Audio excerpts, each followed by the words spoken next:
IIT JEE 2004 mains paper का question है। उस टाइम पर जेई सब्जेक्टिव होता था, पहले स्क्रीनिंग पेपर ऑब्जेक्टिव होता था, उसके बाद मेंस पेपर सब्जेक्टिव होता था। रोल्स थ्योरम पर बेस्ड है।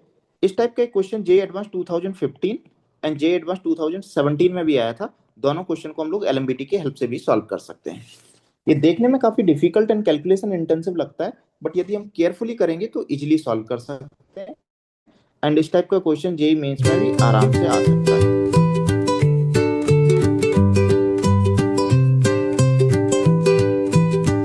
In this question we have given px equal to 1 polynomial. उसके बाद रोल्स थ्योरम की हेल्प से हमें प्रूव करना है px will have at least one root in this interval. अब रोल्स थ्योरम की हेल्प से प्रूव करना है तो हमें पता होना चाहिए रोल्स थ्योरम का स्टेटमेंट क्या होता है।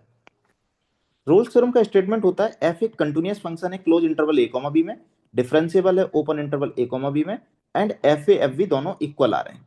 मतलब ये तीन कंडीशन सेटिस्फाई हो रही हैं। कौन कौन सी? कंटिन्यूअस है, डिफरेंशिएबल है, F A F B equal है। Then we can certainly say there will be at least one point in the interval A comma B, वहां पर डेरिवेटिव जीरो होगा।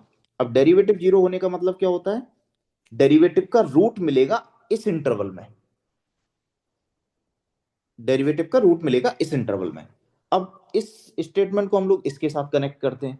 हमें इस इक्वेशन के रूट के बारे में पता करना है, एंड रोल्स थ्योरम डेरिवेटिव के रूट के बारे में बताती है।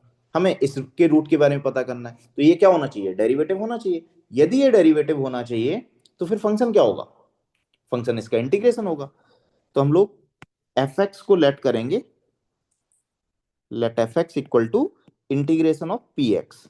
अब पी एक्स का इंटीग्रेशन कितना आएगा? यहाँ पर 102 upon 102, 101 upon 101, 45 X square upon 2 and 1035 X. C को ऐड करना है तो करो, अदरवाइज कोई प्रॉब्लम नहीं है। 51 102 को 2 टाइम्स कैंसिल करेगा, 101 23 को 23 टाइम्स कैंसिल करेगा।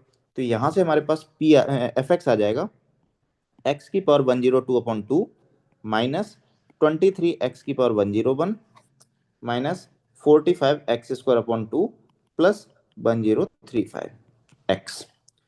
अब ये फंक्शन हमारा कंटिन्यूअस है, डिफरेंशिएबल है, बिकॉज ये तो पॉलिनोमियल है। पॉलिनोमियल हमेशा कंटिन्यूअस होता है, हमेशा डिफरेंशिएबल होता है। कंटिन्यूअस है, डिफरेंशिएबल है, दो कंडीशन सेटिस्फाई हो गई। अब हम लोगों को थर्ड कंडीशन को सेटिस्फाई कराना है।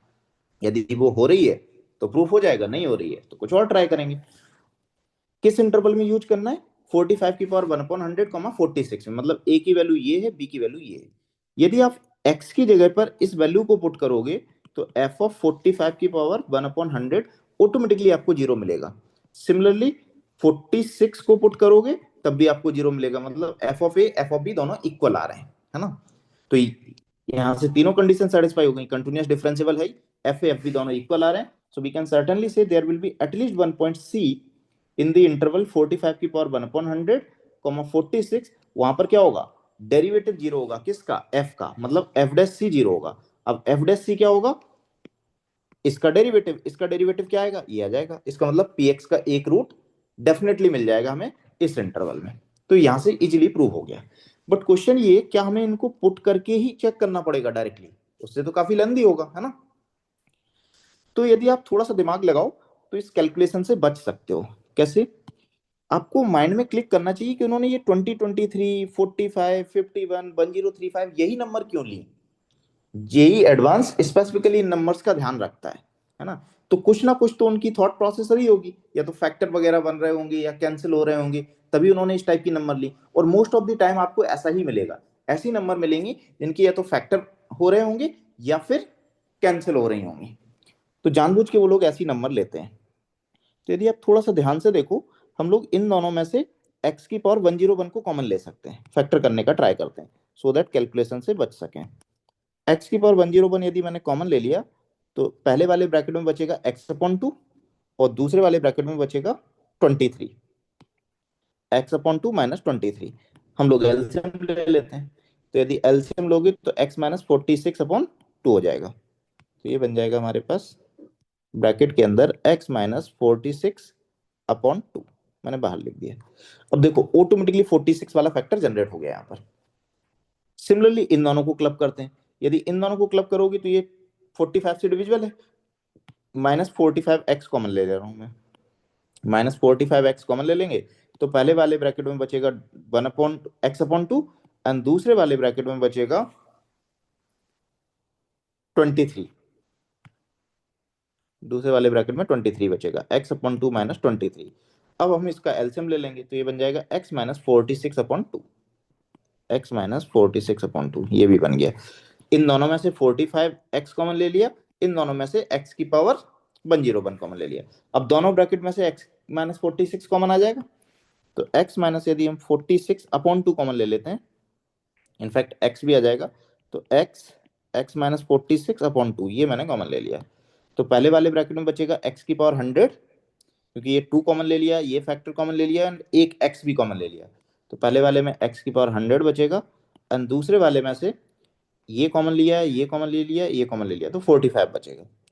अब देखो, यदि आप इसको ध्यान से देखोगे तो जो हमें कैलकुलेशन पहले करनी पड़ रही थी वो कुछ नहीं करना पड़ेगा। है तो ये पॉलिनोमियल, तो कंटिन्यूअस भी होगा, डिफरेंशिएबल भी होगा, है ना। कंटिन्यूअस हो गया, डिफरेंशिएबल हो गया, थर्ड कंडीशन को सेटिस्फाई कराना है। इस वैल्यू को पुट करोगे यहाँ पर भी करोगे ऑल्दो, तो x की पावर 100 मतलब 45 की पावर 1 अपॉन 100 होल पावर 100, तो ये बनेगा 45 माइनस 45 जीरो हो जाएगा। सिमिलरली 46 को पुट करोगे तो ये वाला जीरो हो जाएगा। तो f ऑफ